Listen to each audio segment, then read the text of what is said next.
1857 के प्रमुख केंद्र। 1857 में सबसे पहला आप ये देखो, ये लक्ष्मीबाई है और ये नीचे वाले हैं नाना साहब। अब कहाँ कौन था मैं आपको यही बता रहा हूँ। और दिल्ली में थे बहादुर शाह जफर, ये बहादुर शाह जफर है जो दिल्ली में थे, ये वाले। और बहुत सारे दहशत के थी। कभी कभी इसमें ये भी आता है कि तस्वीर को देख करके बताइए क्या क्या है, वो भी मैं आपको दिखाऊंगा। अब मैं आपको शुरू करता हूँ। सबसे पहले 1857 के प्रमुख केंद्र कौन कहाँ था, उनकी खास बात, खास विशेषता। अब लड़ाई जो शुरू होती है, और लड़ाई शुरू होती है, इस बात को मान ले आप, 29 मार्च 1857 को शुरू हो जाती है। यानी 29 मार्च 1857 को पहली लड़ाई शुरू होती है। और वो स्थान है यहाँ पर, अब हम बंगाल में आ गए, और ये है कोलकाता। कोलकाता के पास है बैरकपुर, ये छोटा सा इधर पूरब की साइड में, कोलकाता से पूरब की साइड में, और इस लाइन से ऐसे ऊपर से इतना, ये बैरकपुर है। और बैरकपुर छावनी है उस समय, और यहीं पर था मंगल पांडे। आप पहले ये निश्चित कर लें कि जब भी 1857 की जो लड़ाई होती है, ये ना कंटिन्यू है ना। अब मैं ये आपको बता दिया, ये बैरकपुर है, और ये नीचे से इतना, और कोलकाता, ये बिल्कुल यहाँ कोलकाता है। कोलकाता कई प्रसंग में आपको आएगा। ये पूरब साइड में बैरकपुर है, और ये लाइन से बिल्कुल इधर है, यहीं से जुड़ा हुआ है मंगल पांडे। यानी क्रांतिकारी की जो चिंगारी जगाने वाला है वो मंगल पांडे है। और आप इस समय ये मान ले छावनी है ये, यानी कैंट जिसको कहते हैं, कि पूरा नाम है कैंटोनमेंट। और ये उस समय, यानी ये मानो कि अंग्रेजों ने उस समय हमारे देश में छावनी थी, कैंटोनमेंट बना लिए थे, छावनी बना ली थी। यानी अंग्रेज पूरी तरह से यहाँ पर हावी थे। हमारे जमाने में ऐसा नहीं हुआ कभी भारत में, तो छावनी सब जगह बनी हुई थी, हमारे सैनिक थे सब जगह छावनी या कैंटोनमेंट, ये मान लें। और ये बैरकपुर में अब मंगल पांडे भड़क जाते हैं एक बात को लेकर के, और मंगल पांडे कई अफसरों को गोली मार देते हैं। जो कारतूस वाला जो मामला है कि कारतूस के गाय और सुअर की चर्बी लगी हुई है, भड़काने के लिए बहुत अच्छा मुद्दा था वो, पता नहीं सच्चाई क्या थी। और वो लगा हुआ है कि गाय और सुअर की चर्बी, तो मंगल पांडे भड़क जाता है। और बहुत सारे, एक एनफील्ड राइफल थी कि एनफील्ड राइफल में कारतूस ऐसे मुंह से उसकी पिन निकालने के बाद में राइफल में डालना पड़ता था। ये लड़ाई शुरुआत यहाँ से होती है। मंगल पांडे कई अंग्रेज अफसरों को गोली से उड़ा देता है। इसमें यहाँ गड़बड़ आएगी बार बार शुरू। और यहाँ पर मंगल पांडे को अरेस्ट कर लेते हैं, और 8 अप्रैल 1857 को मंगल पांडे को यही बैरकपुर छावनी में ही फांसी लग जाती है। अंग्रेज दहशत फैलाना चाहते हैं, लेकिन यहाँ की चिंगारी होते होते धीरे धीरे सुलगती है, और चिंगारी जो यहाँ पर है फिर मेरठ में आ जाती है। ये दिल्ली के उत्तर में, बिल्कुल उत्तर प्रदेश में, दिल्ली का ये उत्तर है, ये उत्तर प्रदेश है। यहाँ पर इसको लोकेट कर लें कि ये उत्तराखंड से इधर है, और हरियाणा से बिल्कुल साथ में, इस तरह से दिल्ली से ये मेरठ है। ये वाला मेरठ है, ये वाला, ये वाला जो मेरठ है, यहाँ पर छावनी में यहाँ भी वो चिंगारी भड़कती है।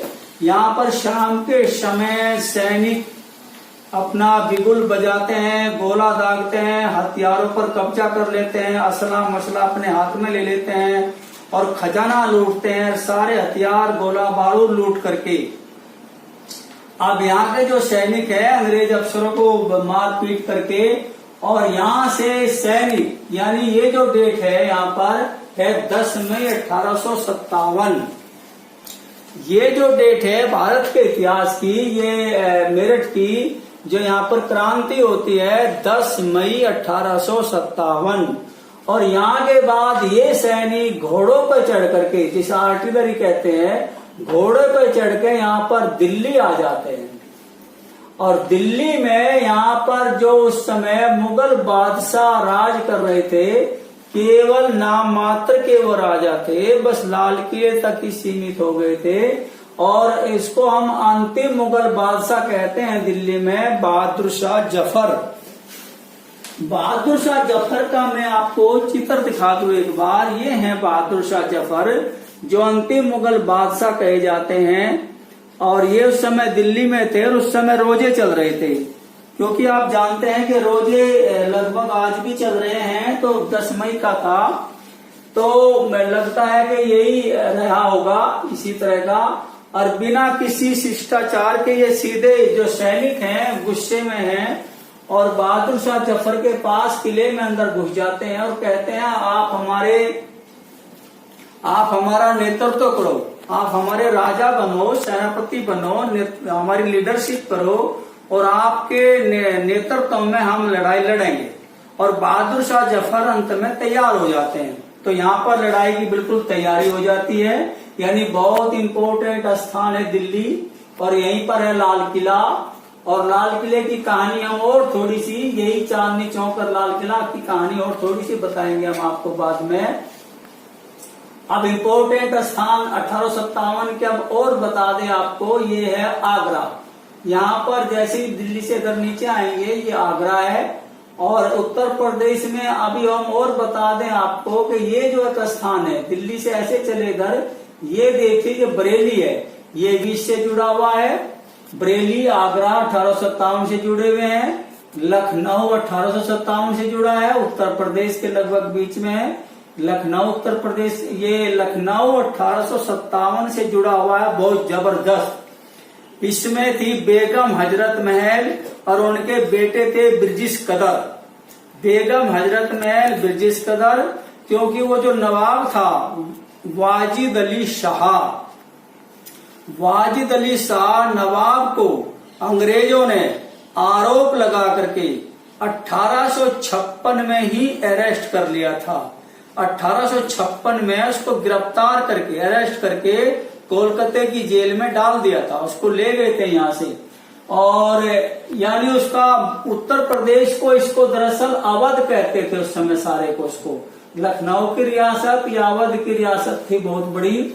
इसमें 60,000 तो सैनिक थे, जो ताल्लुकदार थे वो बर्बाद हो गए थे। इसमें है ये सब 60,000 उन्हीं के बेटे पोते सैनिक थे, बावर्ची, वो सब रोते हुए कानपुर। ये कानपुर में आपको पता है यहाँ नाना साहब थे।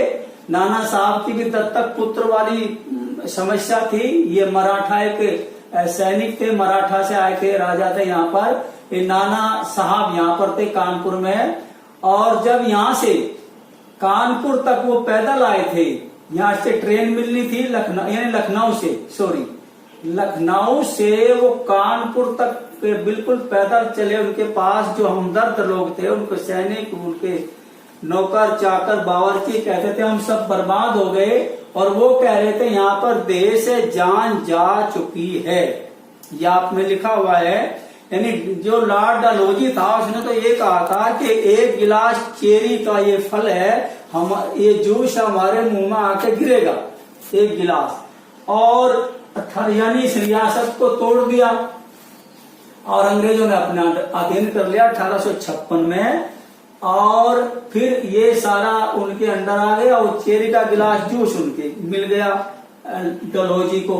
और फिर वे जो यहाँ पर आए थे वही कहते देश से जान जा चुके, यानी हम मर गए। और जब नवाब वाजिद अली शाह लखनऊ से निकल करके चले अपने महल से, जो महलों से वो निकल करके चले, उन्होंने यही कहा था कि दर और दीवार पे हसरतें नजर करते हैं। यानी मैं अच्छी तरह से देख लूं, दर और दीवार पे हसरतें नजर करते हैं और खुश रो अहले वतन, हम तो सफर करते हैं। उसने ये कहा था, ये सब याद रखिए आप, मैं बता रहा हूं आपको सारी बातें। और इसके बाद ये बनारस भी है यहाँ पर। और इसके बाद जो इम्पोर्टेंट स्थान है बहुत 1857 से जो जुड़ा हुआ है, वो है ये झांसी। झांसी में लक्ष्मीबाई ने यहाँ पर सैनिकों अपने अंग्रेजों से लड़ते हुए कि मैं अपनी झांसी नहीं दूंगी, मरने के बाद ही तो वो बेचारी वीर गति को प्राप्त होगी। ये बिल्कुल झांसी जब भरोगे उत्तर प्रदेश का, देखो ये ऐसे लास्ट का बिल्कुल ये जो आ रहा है इसमें आप भरने झांसी। यहाँ पर लक्ष्मीबाई रही 1857 में, और ये मध्य प्रदेश में चले हम थोड़ा सा यहाँ पर आकर के, ये है ग्वालियर। जो ग्वालियर उस समय यहाँ पर सिंधिया रियासत थी, और सिंधिया रियासत सिंधिया रियासत ये है ग्वालियर। तो ये ग्वालियर हो गया, ये झांसी होगी, ये कानपुर हो गया, ये लखनऊ हो गया, ये आगरा हो गया, ये दिल्ली हो गया, ये मेरठ हो गया, और ये बैरकपुर हो गया, ये सब, और ये झांसी हो गई। ये सब 1857 से जुड़े हुए हैं। बहुत इंपॉर्टेंट स्थान है 1857 के। अब हम चलते हैं 1857 के बाद, अब चलते हैं हम राष्ट्रीय आंदोलन। राष्ट्रीय आंदोलन यानी महात्मा गांधी का ये पार्ट है, या राष्ट्र में आंदोलन कहाँ कहाँ चले, कब कौन सा आंदोलन पास हुआ। गांधी जी के 3 आंदोलन है, कहाँ कहाँ पर कांग्रेस के अधिवेशन हुए। अब हम राष्ट्रीय आंदोलन के इम्पोर्टेंट स्थान आपको बता रहे हैं, और उनसे कुछ जुड़ी हुई घटनाएं भी आपको बता देंगे। अब मैं बहादुर शाह जफर की एक दर्दनाक कहानी आपको दिल्ली की बता देता हूं कि बहादुर शाह जफर जब 18 सितंबर 1857 में 13 और 14 सितंबर की रात को 1857 के अंग्रेजों ने कश्मीरी गेट पर धावा बोल दिया।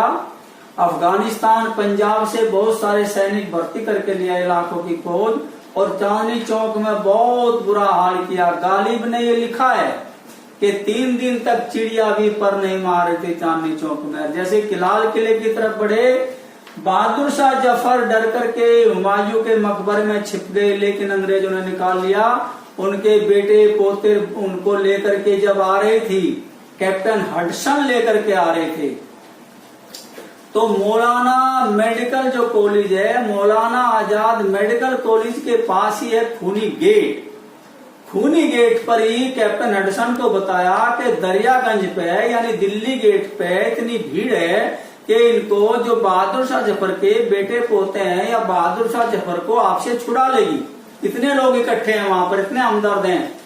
तो कैप्टन हडसन ने उसके 2 बेटे या 1 पोता या 1 पोता 2 बेटे, वहां पर शिलालेख लगा हुआ है खूनी गेट के पास, बिल्कुल फिरोज शाह कोटला और मेडिकल कॉलेज के बिल्कुल बीच में शिलालेख लगा हुआ है, लिखा हुआ है वहीं पर कि कैप्टन हडसन ने, जो 3 थे यानी 2 बेटे 1 पोता या 1 पोता 2 बेटे, गोली मार दी गई।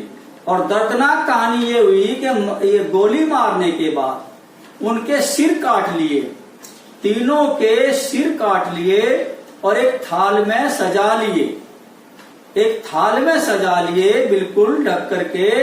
और बहादुर शाह जफर को फिर लाल किले में ले गए। लाल किले का आप चित्र देखिए, आज ये लाल किला ये दिखा रहे हैं आपको। लाल किले में अंदर ले गए और फिर उन पर मुकदमा चलाया कि आप बड़े दोषी हैं, और उनको सजा दी गई। और उनको ये कहा गया कि जो 350 साल तक, यानी अंग्रेजों ने उनको ये कहा कि 350 साल तक मुगल खानदान ने जो यहाँ पर राज किया है, मुगल खानदान ने यहाँ पर, तो उसका ये तोहफा है। वे जो थाल में सजे हुए सिर थे वे उनके सामने ऐसे प्रस्तुत किए गए कि ये लो मुगल खानदान का जो रिजल्ट है, जो तोहफा है ये है। और बहादुर शाह जफर ने रोते हुए, ये बहादुर शाह जफर का चित्र फिर देख लो, ये रोते हुए ये कहा था कि मुगल खानदान में ऐसा ही होता है। मुगल खानदान, तैमूरी खानदान ये है, तो ये थी। और फिर उनको कहानी छोटी सी, और फिर उनको सजा दे दी गई रंगून, जो बर्मा की राजधानी थी, वहां भी अंग्रेजों का राज था। और 1861 में या 62 में वहीं पर उनकी मतलब मौत हो गई। और उनकी एक गजल आई थी, उनको ये डिक्लेयर कर दिया गया था कि आप इंडिया में नहीं दफनाए जाओगे, यहीं पर दफनाए जाओगे। तो उसने यहीं पर एक गजल का एक कहा था कि लगता नहीं दिल मेरा उजड़े दयार में, यानी यहाँ पर मेरा क्या काम और किसकी बनेगी आल में नापायदार में, सदा किसको रहना है। उम्रे दराज मांग कर लिया था 4 दिन, 2 आरजू में कट गए 2 इंतजार में। और आखिरी का जो उसका शेर था कि कितना बदनसीब है जफर दफन के लिए, यानी ये डिक्लेयर था कि इसको यहाँ दफना नहीं जाएगा हिंदुस्तान में। पूरी 350 साल तक तैमूरी खानदान ने वहां पर राज किया और फिर भी नहीं। कितना बदनसीब है जफर दफन के लिए, 2 गज जमीन मिल सकी कुए यार में। कुए यार का मतलब है अपने ही गली कूचे में, अपने ही देश में। तो ये उसकी कहानी जुड़ी हुई है बहादुर शाह जफर की, दर्दनाक अंतिम मुगल बादशाह। और अब हम चलते हैं गांधी जी पर, आ जाइए एकदम। गांधी जी क्या, अब हम चलते हैं सबसे पहले गांधी जी का कि साबरमती आश्रम बनता है। साबरमती आश्रम से ये गांधी जी का, यहीं पर हमने आपको सिंधु घाटी में कहा था कि बहुत कुछ बताएंगे, यहीं पर है साबरमती आश्रम, यानी साबरमती नदी जो है यहीं पर बहती है। और यहीं पर है अहमदाबाद, अहमदाबाद के किनारे साबरमती आश्रम है। और यहीं पर 1916 में महात्मा गांधी ने साबरमती आश्रम की स्थापना की थी। और इसके लिए जो बिरला है, घनश्याम दास बिरला ने 50,000 रुपए उस समय दिए थे कि यहाँ पर अपना बनाओ और आजादी की लड़ाई शुरू करो। और जो अंग्रेज मुनाफा कमा रहे हैं, देश में लाभ कमा रहे हैं, वो हम कमाएंगे, हम यहाँ के बिजनेसमैन। तो अब स्थापना हो गई गांधी जी का यहाँ पर। आपको पता है कि गांधी जी 1915 में, जनवरी 1915 में भारत में आए थे। और उससे पहले गांधी जी दक्षिणी अफ्रीका में एक राष्ट्रीय आंदोलन इस तरह का चला चुके थे, गोरे के काले के खिलाफ। इस तरह का जो जाति और नस्ल भेद के खिलाफ आंदोलन था, वो गांधी जी पहले चला चुके थे। अब यहाँ पर ये अहमदाबाद भरोगे या साबरमती आश्रम, मैं यहीं से बता दूं आपको। और बहुत उसके बाद जो है ये खेड़ा है, खेड़ा बिल्कुल बहुत आता है खेड़ा। ये गांधी जी का जो है एक 1917 का आंदोलन है। यहाँ पर किसान और अंग्रेज के बीच में तकरार था, किसानों से फसल मारी गई थी, बहुत ज्यादा लगान अंग्रेज उनसे लेते थे। गांधी जी ने 1917 में वो माफ करवाया था। उसके बाद स्थान है ये डांडी, डांडी में 1930 में गांधी जी ने नमक बनाया था, यानी यहीं से ये यात्रा शुरू होती है। इसको डांडी मार्च या डांडी यात्रा भी कहते हैं गांधी जी का। अब यहीं पर गांधी डांडी है, डांडी में नमक बना था। ये सारा अरब सागर है और इसी अरब सागर से गांधी जी ने नमक बनाया था डांडी में। डांडी इसको कहते हैं, अच्छा समुद्र से नमक बना था। और उसके बाद स्थान आता है सूरत, ये बिल्कुल समुद्र के किनारे गुजरात में ये सब है। सूरत है, सूरत के बाद बारडोली है। ये गांधी जी की डांडी यात्रा भी है, आपको शायद समझ आ गई, यहीं पर इसको भर लेना। और गांधी जी राष्ट्रीय आंदोलन में, ये भी कोलकाता भी राष्ट्रीय आंदोलन में आता है। कांग्रेस के अधिवेशन होते हैं 1920 में होया। 1920 में जो ऐसा है वो आंदोलन यहाँ पर फेल हो गया। और ये है नागपुर, ये महाराष्ट्र है, महाराष्ट्र में ये नागपुर है। नागपुर में 1920 का गांधी जी ने जो असहयोग आंदोलन चलाया, उसका अधिवेशन यहाँ पर पास हुआ नागपुर में 1920 में। और राष्ट्रीय आंदोलन खूब चला। और उससे जुड़ी हुई घटना बता दूं मैं आपको, जो ये भर रखा है मैंने, यही है जो गांधी जी का जब भरोगे चोरा चोरी, बहुत अच्छी तरह याद रखें। चोरा चोरी बार बार पूछते हैं, जो प्रोजेक्ट लेने वाले टीचर आते हैं वो भी चोरा चोरी खूब पूछते हैं। देखो ये इधर से नेपाल के नीचे है और इधर से बिहार की ये जो बाउंड्री है, ये इधर से बाउंड्री बिहार की और ये नेपाल के नीचे ये चोरा चोरी। और गांधी जी का जब ये असहयोग आंदोलन चल रहा था, तो यहाँ पर इसी स्थान में जो 21-22 सिपाही थे, 5 फरवरी 1922 को यहाँ पर थाने में सिपाहियों को बंद करके के आग लगा दी थी। क्योंकि कभी कभी आता है कि अचानक ही गांधी जी ने सहयोग आंदोलन क्यों बंद कर दिया, तो यह हिंसा हो गई थी, मारधाड़ हो गई थी। गांधी जी ने कहा था मैं हिंसा पसंद नहीं करूंगा, सत्याग्रह, सच्चाई के साथ अपनी बात कहनी है। तो यहाँ ये है चोरा चोरी, जिला ये गोरखपुर है। अब हम आगे बढ़ते हैं। गांधी जी के जो स्थान है ये बनारस भी राष्ट्रीय आंदोलन में आता है। ये बिल्कुल बनारस है, हमने यहाँ सारनाथ बताया था, ये बनारस भी है। इससे जुड़ी हुई घटना महात्मा गांधी को 1916 की है। 1916 में महात्मा गांधी की यहाँ पर पहली जनसभा होती है। पहली जनसभा में महात्मा गांधी यहाँ से BHU बनारस हिंदू यूनिवर्सिटी का उद्घाटन करते हैं और महात्मा गांधी जी उसमें कहते हैं कि यहाँ पर VIP बैठे हुए हैं, जब तक मजदूरों के साथ, किसानों के साथ, आम आदमी के साथ नहीं जुड़ोगे देश आजाद नहीं होगा। गांधी जी यहाँ पर पहली सभा में ये कहते हैं।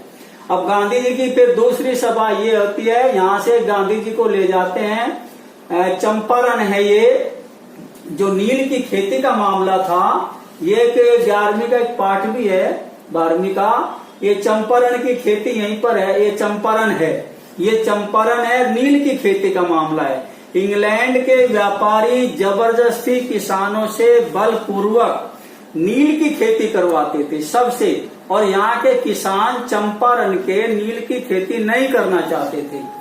और ये बिल्कुल बिहार में है, बिहार की बाउंड्री के साथ यहाँ पर चंपारण भर देना। और कभी कभी आएगा कि 1916 में, क्योंकि ये जल्दी चलेगा 1917 भी हो सकता है। यहाँ के बाद खेड़ा में आ गए थे गांधी जी, यहाँ पर उद्धार किया लोगों का। अहमदाबाद में 1918 में, ये अहमदाबाद है, 1918 में कपड़ा मजदूरों की, मिल मालिकों की हड़ताल हो गई थी, तनख्वाह कम दे रहे थे मजदूरों को। गांधी जी ने यहाँ भी समझौता करवाया था। आता है ना कि गांधी जी मसीहा कैसे बन गए। देखो यहाँ झाड़ मारी, यहाँ पर समस्या किसानों की हल करी, फिर खेड़ा में करी, फिर अहमदाबाद में करी, किसानों को, मजदूरों को, सबको लगने लगा गांधी जी हमारे मसीहा हैं, हमारे काम आ रहे हैं। इंग्लैंड से पढ़ करके आए, फिर भी धोती बांधते हैं, सब कुछ करते हैं। चलो आगे हम राष्ट्रीय आंदोलन। अब राष्ट्रीय आंदोलन में ये यहाँ पर ये लखनऊ भी आता है, लखनऊ में भी बहुत सारा वो ये है राष्ट्रीय आंदोलन हुए हैं। इलाहाबाद भी राष्ट्रीय, ये इलाहाबाद है, ये राष्ट्रीय आंदोलन में आता है। और इसके बाद राष्ट्रीय आंदोलन में दिल्ली तो बहुत अच्छा इम्पोर्टेंट है, दिल्ली भी राष्ट्रीय आंदोलन में है। ये दिल्ली है, दिल्ली को तो याद रखना, राजधानी है, आपको पता रहना चाहिए कि ये भी राष्ट्रीय आंदोलन में आता है। और यहाँ है ये पंजाब है पूरा, ये अमृतसर है, अमृतसर भी राष्ट्रीय आंदोलन का बहुत इंपॉर्टेंट केंद्र है अमृतसर। और अमृतसर के बाद ये जो आता है पाकिस्तान में, अमृतसर के बिल्कुल ठीक सामने लोकेट कर ले, पाकिस्तान में ये है लाहौर। लाहौर में बहुत इंपॉर्टेंट कि 1940 में तो यहाँ पर पाकिस्तान की मांग का प्रस्ताव रखा गया। जिन्ना ने अध्यक्ष तकरीर, जिन्ना ने कहा कि हिंदुस्तान में 2 राष्ट्र हैं, एक हिंदू राष्ट्र है और एक मुसलमान राष्ट्र है, यहीं पर जिन्ना ने कह दिया था। हालांकि उस समय जिन्ना का अभी सबका कोई इरादा ये नहीं था कि बिल्कुल पाकिस्तान अलग थलग बन जाए, बिल्कुल अलग हो जाए, कि बिल्कुल मतलब प्रभुत्व संपन्न नहीं था कि भारत में रहे, संघ में शामिल था उस समय। इस समय कहा था इकबाल ने। और यहाँ पर हमारा जो 1929 में दिसंबर 1929 में हमारा कांग्रेस का बहुत इंपॉर्टेंट अधिवेशन हुआ। दिसंबर 1929 नेहरू ने इसकी अध्यक्षता करी। इसमें 2 प्रस्ताव पास हुए, बहुत इंपॉर्टेंट है ये। एक तो ये हुआ कि उससे पहले कांग्रेस का उद्देश्य देश को आजाद कराने का नहीं था कि अब कांग्रेस देश को आजाद पूर्ण स्वराज दिवस मनाएगी, जो 26 जनवरी 1930 को लाहौर में ही मनाया गया। 26 जनवरी 1930 को लाहौर में ही रावी नदी के किनारे वहीं पर मनाया गया। वो इसी अधिवेशन में पास हुआ था। वो जो प्रस्ताव था बहुत इंपॉर्टेंट था वो प्रस्ताव। और दूसरा प्रस्ताव ये पास हुआ कि नमक आंदोलन शुरू किया जाए। नमक आंदोलन भी कहते हैं, डांडी मार्च भी कहते हैं, और सविनय अवज्ञा आंदोलन भी कहते हैं। अब गांधी जी ने जो दांडी मार्च शुरू किया, मैं आपको बता दिया कि ये सब यहाँ से यात्रा शुरू हुई थी। ये डांडी है, सॉरी ये खेड़ा है, ये डांडी है, यहाँ पर नमक बना था 1930 में। अब यहाँ से 12 मार्च को यहाँ से यात्रा शुरू होती है और 6 अप्रैल को यहाँ पर नमक बनाते हैं। गांधी जी यहीं से अरेस्ट हो गए थे, जेल में डाल दिए गए थे गांधी जी। अब मैं 18 इससे राष्ट्रीय आंदोलन आपको सब कुछ बता दिया। बहुत ही अच्छे ढंग से आपको करना है प्यारे बच्चों। एक और रह गया कि 1942 का जो आंदोलन है, यह बॉम्बे है, ये पूरा महाराष्ट्र है, महाराष्ट्र में बॉम्बे है, अरब सागर के किनारे। यहीं पर 1942 में 8 अगस्त 1942 में गांधी जी ने यहाँ पर 70 मिनट भाषण दिया और जो पूरी जिंदगी शांति शांति सत्याग्रह कहता रहा, ये कहता रहा कि हिंसा नहीं होनी चाहिए। तो यहाँ पर गांधी जी ने देश की आजादी के लिए, कि देश आजाद नहीं है, अंग्रेजों का रवैया ठीक नहीं, और यहाँ पर थोड़ा सा गांधी जी गुस्से में आ गए और यहाँ पर गांधी जी ने 8 अगस्त 1942 को आगा खान पैलेस है 70 मिनट भाषण दिया और बार बार कहा डू और डाई, करो या मरो, अब की बार करो या मरो। और 9 अगस्त 1942 को ही जो बड़े बड़े नेता थे, गांधी जी, नेहरू जी, पटेल जी, सब जेलों में डाल दिए गए। और एक नेता इसमें बहुत अच्छे आते हैं, जयप्रकाश नारायण। वो अंडरग्राउंड इसको आंदोलन को बड़ा जबरदस्त चला रहे थे, जयप्रकाश नारायण। और यह आंदोलन बहुत जबरदस्त चला 1942 का।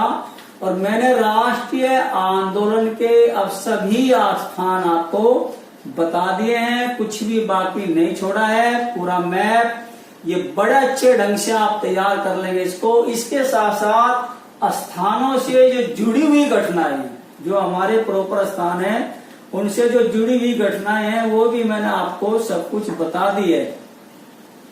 एक मैप इसमें रह गया है, मेरे याद अब आ पाया है, 7वें पार्ट का मैप अभी मेरे याद आ गया, वो रह गया, उसको गौर करना, विजयनगर साम्राज्य। अब हम उसको करते हैं 5 मिनट में। देखो ये महाराष्ट्र में बाउंड्री के ऊपर ये बरार, यहाँ पर बरार भरोगे। अब ये कर्नाटक है पूरा, विजयनगर साम्राज्य जो कभी था, या मैसूर, ये कर्नाटक है पूरा। अब ये बाउंड्री के अंदर आ गए आप, यहाँ पर है ये बीदर, ये स्थान है बीदर। आप इस तरह से यहीं पर इसको भर देना। फिर इसको देखो, इसको समझो, ये बीजापुर है, ये बीजापुर है, इससे यहाँ से यहाँ बीजापुर कहीं भी भर देना, ये बीजापुर है। और ये है आपका विजयनगर, जिसके नाम से प्रसिद्ध है विजयनगर साम्राज्य, ये विजयनगर है।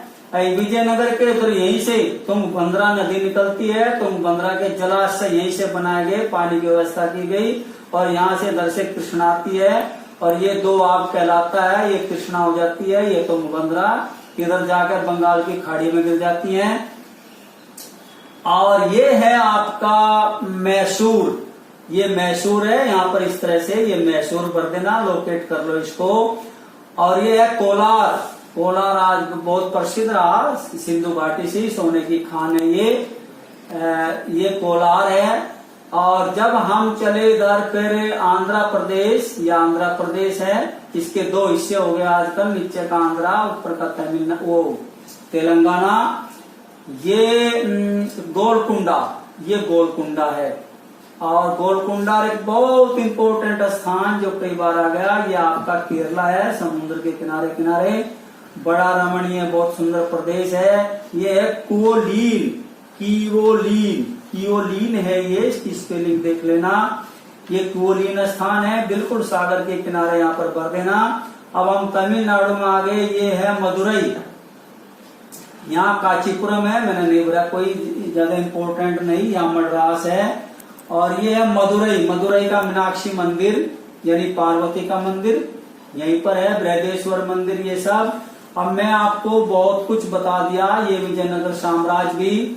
अब प्यारे बच्चों, हमेशा आप बहुत अच्छे ढंग से तैयारी करें, मन से, जैसे टीचर्स आपको मन से पढ़ाता है, मेहनत से पढ़ाता है, आप उसी तरह से बिल्कुल उसको सीरियसली लें, मन से पढ़ें, लगन से, मेहनत से, दूरदृष्टि रखें, पक्का इरादा कर लें और कड़ी मेहनत करें और अनुशासन रखे, खाने का, पीने का, सोने का, बैठने का, खाने सब कुछ। और टीचर्स की बात को फॉलो करते रहें, अपने माता पिता की बात को फॉलो करते रहें और घर में ही रहें, कोरोना से डर करके रहें, बच करके रहें। और बिल्कुल मैं आपको बता रहा हूं कि सबका कहना माने। हम आपको, टीचर का काम है बच्चे को ढालना, संवारना। जैसे इतिहास में आप बड़ी बड़ी इमारतें देखते हो, बड़े बड़े मंदिर देखते हो, बड़ी बड़ी मूर्तियां देखते हो, एक सिंपल पत्थर है और सिंपल पत्थर को तराश करके कलाकार ने, मूर्तिकार ने उसमें आंखें नाक गढ़ दिए हैं। बड़े बड़े पत्थर को इस तरह से नक्काशी देखो आप, हर एक बिल्डिंग की कलाकार मोती जड़ देता है। तो इसी हिसाब से टीचर भी आपको, आप बिल्कुल एक वो हो, यानी अबोध हो, और अबोध को हम पत्थर की तरह ढाल करके, संवार करके, तराश करके आपको चाहते हैं, हम चाहते हैं कि बहुत अच्छे बनो। लेकिन आप जब ही अच्छे बनोगे जब हमारी बात को फॉलो करोगे, हमारी बात को मानोगे, हमारी बात का अनुसरण करोगे। अगर हमारी बात का अनुसरण करेंगे फिर कैसे बनोगे? तो माता पिता की, टीचर की बात का अनुसरण करें। हम आपको सब कुछ समझाते हैं और अपने राष्ट्र की गौरवता का ध्यान रखें। आपका इतिहास बहुत विशाल, गौरवशाली इतिहास भारत का है, उसकी रक्षा करते रहें, राष्ट्र के लिए हमेशा तैयार रहें। जो भी आप होनहार पीढ़ी उस देश की, राष्ट्र की भलाई में, राष्ट्र के परोपकार में, राष्ट्र के कल्याण में काम करें। जाति धर्म की बात को छोड़ दें, ऊपर उठ करके सोचें। हमेशा देखो, सूरज सबको धूप देता है, पेड़ सबको रोशनी, सूरज सबको धूप दे रहा है, पेड़ सबको छाया दे रहे हैं, फल दे रहे हैं, नदियां सबको पानी दे रही है। इसी बातों को सोचो, प्रकृति से बहुत कुछ सीखो और ऊंची सोच रखो, छोटी मोटी सोच मत रखो। और टीचर के शागिर्द में रखो। जो बच्चा पैर छूता है गुरुओं के, किसी भी गुरुओं के, तो गुरु की आदि शक्ति उसमें आ जाती है। श्रद्धा रखें और होनहार बने, वीरवान बने, ईमानदार बने, निष्पक्ष कार्य करें। देश में बहुत अच्छे लिख पढ़ करके आप अफसर बने। बस मेरी ये शुभकामनाएं, मेरा आशीर्वाद, मेरी शुभकामनाएं आपके साथ हैं, हमेशा रहेगी। अब मैं 4 लाइन और आपको कह दूं कि जिंदगी में संघर्ष करना पड़ता है, जिंदगी में संघर्ष करना पड़ता है और संघर्ष के बिना कोई मान नहीं होता। बहुत बड़ा उदाहरण है लता मंगेशकर का कि गाने में फेल हो गई थी, फिल्मों में गई फेल हो गई थी, आज देखो वही लता है। संघर्ष है। अमिताभ बच्चन को देखो, शुरू अपने बाप का नाम रोशन करने वाला अमिताभ बच्चन है, जो अपने बाप की कविताओं को पढ़ता है कि कोशिश करने वालों की हार नहीं होती और लहरों से डरने वालों की नौका पार नहीं होती। अब मैं 4 लाइन आपको सुनाता हूं। और टीचर्स की बात को जब आप पेपर में भी बैठते हैं, हमेशा ध्यान रखो कि टीचर्स ने ये कहा था कि कभी मनोबल कमजोर नहीं करना, हौसला रखना है। हौसला ही असली हथियार है। जब हौसला आप रखते हैं, मनोबल रखते हैं, वही सब कुछ। आप अपने आप को कभी कमजोर मत समझो। अब मैं आपको बता रहा हूं 2 लाइनें कि जिंदगी जीना यूं ही आसान नहीं होता। आपके पूर्वजों ने जर्रा जर्रा, तिनका तिनका जोड़ करके एक धर्मशाला बनाई है, सब कुछ बनाया है। आपको लगता है कि ये सब कुछ ऐसे ही हो जाता है, ऐसे नहीं होता। जोड़ना पड़ता है। अपने पूर्वजों की कहानी पढ़ो, उनसे पूछो कि उन्होंने क्या क्या दुख दर्द झेल करके ये सब कुछ बनाया है, जो आपको बनाया मिल गया है। अब मैं वो 4 लाइन कह रहा हूं कि जिंदगी जीना यूं ही आसान नहीं होता। पूरी जिंदगी में कितने कितने आंधी तूफान झेलने पड़ते हैं, कड़वी कड़वी बातें झेलनी पड़ती हैं। जिंदगी जीना यूं ही आसान नहीं होता और बिना संघर्ष के कोई महान नहीं होता। जिंदगी जीना यूं ही आसान नहीं होता और बिना संघर्ष के कोई महान नहीं होता। और जब तक ना पड़े हथौड़े की चोट, पत्थर भी भगवान नहीं होता। पत्थर भी भगवान नहीं होता। मेरा आशीर्वाद, मेरा शुभकामनाएं। God bless you all the best. सदा सुखी रहो।